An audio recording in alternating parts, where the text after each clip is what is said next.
All right, pulling my car into the shop. I do the oil change every 10,000 miles. So I should have done the oil change at 140,000. So I got 17,000 miles on this engine oil. So we're gonna see how much oil it used. This poor car has been neglected. I washed it today for the first time in over a year.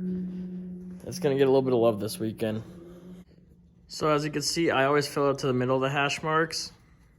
So it looks like it used a little bit in 17,000 miles. I got my little shop dog out to help me. She's a perfect color for the shop. This dog walks under trucks and comes in the house with black streaks all over. It's annoying. But honestly, for a 17,000 mile oil change, only using, a minuscule amount of oil, not bad. This is why I love Toyota, and I'm starting to second guess me wanting to sell this and get a TDI. And I'm sure things got no blow by either, because you can see all the oil on it. Engine bay is filthy. Here is my Group 31. I think is the smaller between the 1 and 4. But we're gonna go ahead and do an oil change and do some minor detailing. So I took the bumper off the car. I was hoping this would fit, but it's like literally just too tall. Don't have to take the bumper off for the oil change. I'm just trying to fix all of these. They're starting to get old and crack, so I'm gonna just cut them all off and redo all of them all the way down. And what else? The halos, the grounds came disconnected. So there's somewhere back there. I think it was both of them. No, this one's still actually connected. I'll turn the car on and test, see what's what, but some disconnected wires and all that fun stuff. Not gonna worry about cleaning the engine bay for a minute. Well, I ran out of red crimp, so I used the blue one. I doubled it up, folded it in half.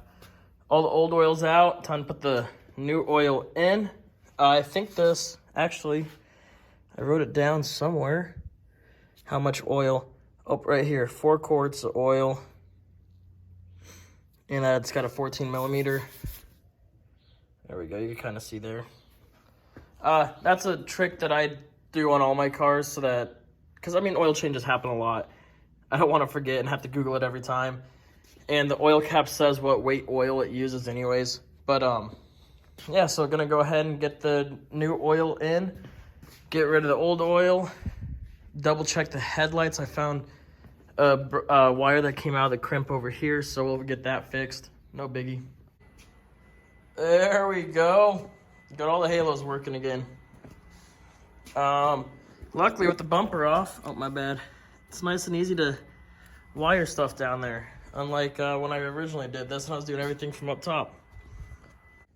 So here's the new stitching going on. I'm OCD, so as you can see, I'm doing the ones that go this way first and the other ones overlaid on top. And I cut the ties as I go because I had some where I did it once and all these got everywhere. It was a pain in the butt. But I start from the bottom and work my way up. I do the top one a little bit loose until I get the first 2 because that kind of sets it. And then I tighten this. And then some of these overlap, so make sure that's all set. That whole chunk is just missing, but you kind of get the idea. This holds this together. I get this set because this is different. And no matter what, I can't get it to not overlap like that just because of how it broke. But I'll go ahead and just X all the way up. The top one does not X, but the rest do. So there we go. I'm pushing pretty hard on it. So, this stuff's pretty sturdy once you do that. Until the sun bakes it and breaks the zip ties. So I'll go ahead and double check all this, route anything that needs to be rerouted, and smack it back on. Oil is full, nice and clean. New oil filter, so... Ooh, actually, before I put the bumper on, I'm gonna clean the headlights. I am a huge advocate for Meguiar's, especially this stuff, so it's gonna be hard to tell in camera. Actually, no, so that's crystal clear on this half. And look at how pitted and nasty and hazy this is. This is still pitted and stuff, but this is the thing that I found works best on the foggy lights. These ones get really bad after a while. And I just come out here every couple months and touch them up, but nice and clear right there. All right, here you go. You can see a lot better now. Way more clear. Still has all the stupid pits and imperfections, but that's actually in the plastic. For the decoloration, this stuff works. I just buff it on by hand, and once it's basically rubbed in, I take the dry section and then go ahead and buff that out. And that's what you get. All right, next thing is to address this nasty thing. This, I know, I will get wipers next time I go get parts for this. I need to get a clock spring, and I need to get one of the O2 since I don't remember what.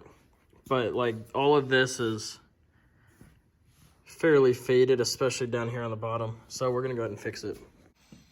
And look at that. You can tell where I stopped. All white and nasty, black and beautiful. Again, I love Meguiar's. It actually works, and it's not super outrageously priced.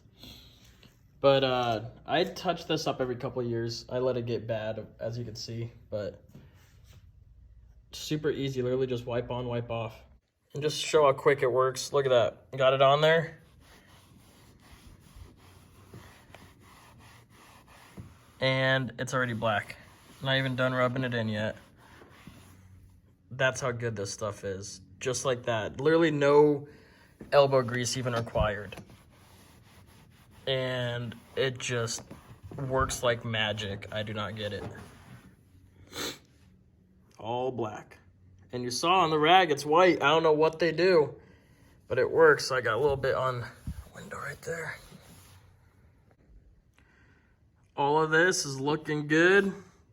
Look at that side by side. Even that bottom trim. Let's back up a little bit. It's kind of hard to tell in that lighting, but look at that. The last thing we're gonna do today is I just wax the windows, which sounds weird, but I have Meguiar's ceramic hybrid wax, and it is supposed to have silica in it, so it helps with water and all that.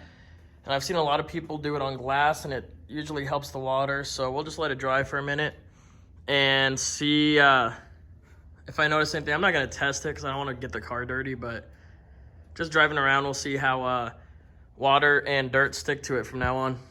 So using the same wax, I got hit here, obviously, and it actually took a lot of the scuffs away already. Just seeing what else it'll take off. Like, it took most of that one off, but make the car look a little bit better because I don't want to buff any of this. That's gonna be a risk with all the paint cracking going on right here. All right, so this car does have a maintenance light, and if I remember right, you're supposed to, I need both hands to do this. I gotta hold this on the odometer while I turn the key on. There it goes. I finished the countdown. Now that light's gone. VSC track and check engine are for that O2 sensor.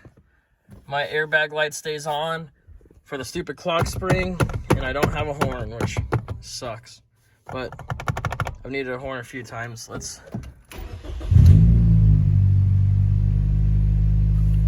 There we go.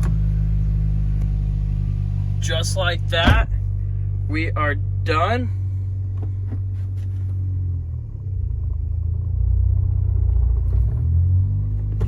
Actually, let's leave this in the garage for now, until I have to leave. But yeah, we're done with it for today. I'd say we got a lot done.